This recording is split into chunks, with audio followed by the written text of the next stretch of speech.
Hello, welcome to our Dollywood Q&A session, debuting also the new solid black non-themed cruise backdrop. Not sure if that looks good or not, but it looks better than what it did without it. No expense there. $3 spent. So we're going to start off with our first question from Liston off of Instagram. Said the question was, what's happening with the museum? We are coming late next year and we'll be disappointed if there's limited Dolly. They have been suspiciously quiet for the entire year on what's going on at the old Dolly Museum. So, you know, it was closed all of last year, so it has been closed a year. It's a huge facility, if my memory is correct. 2 stories, it's huge. Yeah, there's some rumors. So this is all I really have is rumors and speculation. Yeah, nothing officials came out. So the rumor is there's going to do something more interactive, and I even heard some rumors about maybe a possible ride tied in there somewhere. And then I heard the rumor of they're going to move it to what they call the old Southern Gospel Music Hall of Fame, and free that space up to do something else, because the Southern Gospel Hall of Fame was pretty good space as well. Well, and it's right at the entrance. Yeah. It's so right by the pond. Those are some rumblings that I have heard, but really nothing concrete. But if you're coming in late in the year, I would be shocked if it wasn't ready by then. But no news usually doesn't mean it's about to open up in March 10th with the pass. No, I mean, I don't know why. I mean, they build a roller coaster in a year, so you wouldn't think what they're doing with the museum wouldn't be a 2-year project. But, my theory was that it would be ready by opening day and be tied into the initial Dolly I Will Always Love You festival. It makes sense. So, yeah, that's definitely makes sense, but they have started coming out with information on that festival a little bit, and that was nowhere to be seen as of yet. So, well, they did used to have a ride there right beside that theater, back years ago. It was like a barnstormer or something. Yeah, that was the old Thunder Road motion ride. So maybe they're going to do that and move Dolly up front, and that would make sense. Yeah, there's some room because the park does. So yeah, if they move that, making that a ride part and still being able to have the Dolly Museum part would make sense. But there is a couple of things you can do. Like they do have the replica of the Dolly Schoolhouse, which is out there, as well as her childhood home. Well, like a replica of her childhood tour bus home. Too there. And the tour bus, yeah. So those are all 3 things there, and you can find her kinfolk has a show as well. So they have the food truck set up in that area too, which is not tied to the question, but that's where they were last year. So yeah, so but I guess just stay tuned. If something's going to come out, my guess is it will come out before the year starts. So we'll have breaking news if it comes out. So over the next couple of weeks, so stay tuned to that. All right, we have 3 questions now from Gressus World. If I've mispronounced these names, I apologize in advance. So we appreciate the MVP for today. Most questions, and she must actually think we knew what we're talking about. And she actually does have a Dollywood channel she's starting too, so we'll put the link in there for that. Yep. And it says, what is your favorite Dollywood dining spot? The way I usually do Dollywood, it got kind of thrown off with the tasting pass this year, is I like to eat a big breakfast at Sawyer's before I come there, and usually just eat like the snack food during the day, the cinnamon bread and the funnel cake. But at night, like for dinner, like the skillet place there in the middle is my favorite place. I always seem to gravitate toward there.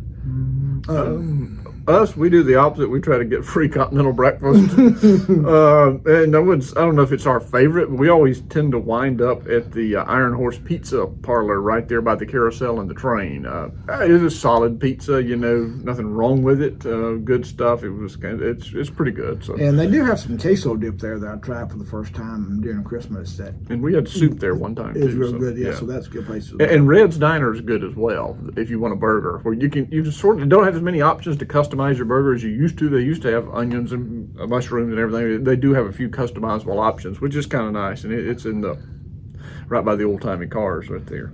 But yeah, I don't really do the sit-down restaurants a ton. We haven't done the buffet, Granny's Buffet, in 20 years. I need to this year. Yeah. I just, it's hard for me to take the time to slow down enough to do that. But yeah, the skillet place always seems to be where I gravitate towards. It always seems to be. The one complaint about the food or drinks is if you've got the new cup or want to drink, there's only one place in this park to get sweet tea at, and we found that out. And if you're from the south, that is a big deal. It is right when you walk in to the right, they have the candy shop types there where you can get hand dipped ice cream right in there. You know, not where the bakery is at, but this is, you know, where they have all that there. It's right there is where they have sweet tea. We could not find sweet tea anywhere in the park other than maybe your restaurants, but they won't sell to you or fill your cup up if you're not eating there. So that doesn't count. I don't know if you're just walking around, you're going to have to get a Coca-Cola product for your drink. So.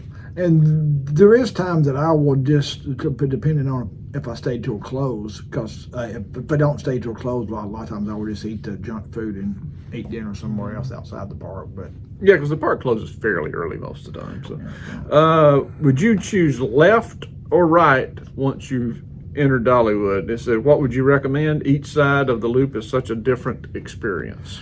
And, you know, if you go left, you're going to walk a bit till you get the majority of the roller coasters are sort of in the same general area there. And if you go right, it's more of the scenic route. But I recommend going right first and knocking out Lightning Rod, because we all know there's a 50-50 chance of if Lightning Rod's going to be working or not.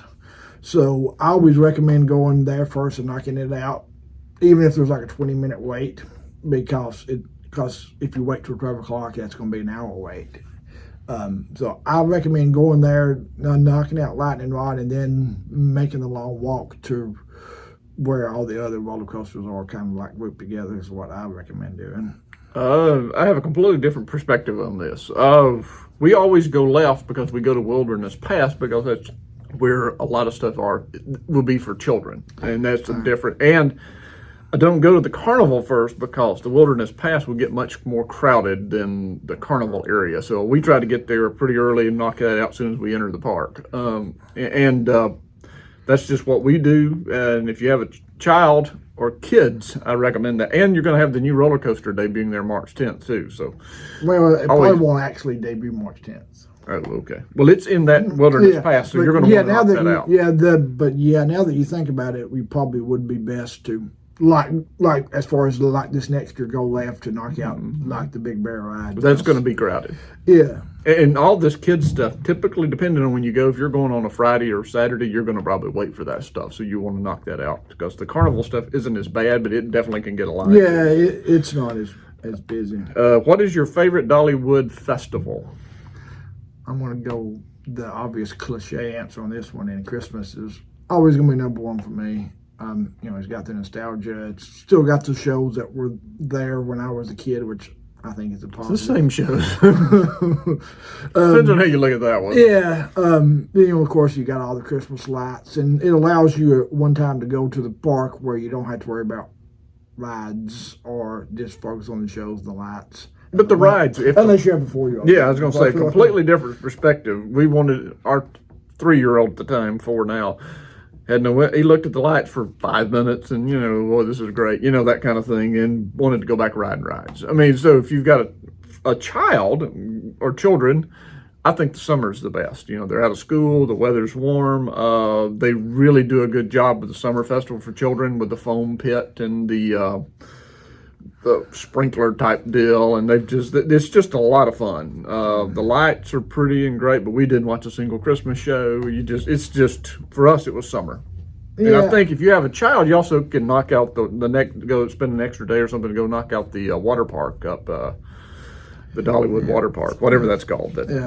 Splash Country. Splash Country. If I was ranking the 4 festivals for us this season, I would say Christmas 1, Fall 2, Spring 3, and Summer 4. And I put Spring 3 just because I'm just, after not going to the park for 3 months, like the weather is finally getting warm. So that's probably more about that than it is about the actual You're stuff also going to get a lot larger crowd for fall and winter. Those months, you're going to deal with crowds basically anytime you go. So typically the spring is your least crowded. Before school gets out. Unless it's spring break week. But yeah, they did do a really good job of summer. Like it may be moving up my list if they can duplicate that again. They did a Our really good job. 3-year-old at the time loved it. I mean, there was just so much there. It was just a lot of fun. So, And I did think the food for the summer for the tasting pass was the best of the 4 by far.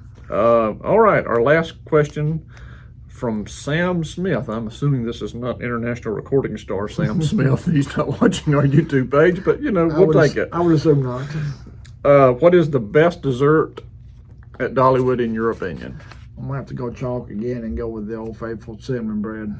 I mean, if I was just picking my favorite, it's cinnamon bread, but I assume that's everybody's. But if I'm taking a slight detour, I would say the kettle corn, even though I guess that's a dessert. It's more of a snack than a dessert. Close enough. But their kettle corn's good. I mean, they pop it fresh right there, and it's not store-bought shipped in stuff. So it's good. But as far as like regular desserts, I mean, I don't think ice cream is something they specialize in. No, because here. they had Mayfield ice cream. Yeah, so it's not really. But I did enjoy the ice cream sandwiches they had there, like during the festival, were good. But the cinnamon bread, and also too, speaking of crowds and lines, if you hit that line wrong, that thing can be wrapped around the park. So yeah, there were definitely times this year that it wasn't worth it. It just wasn't worth the wait. Yeah. But my number 2 is actually a pretty close second. Is the funnel cakes.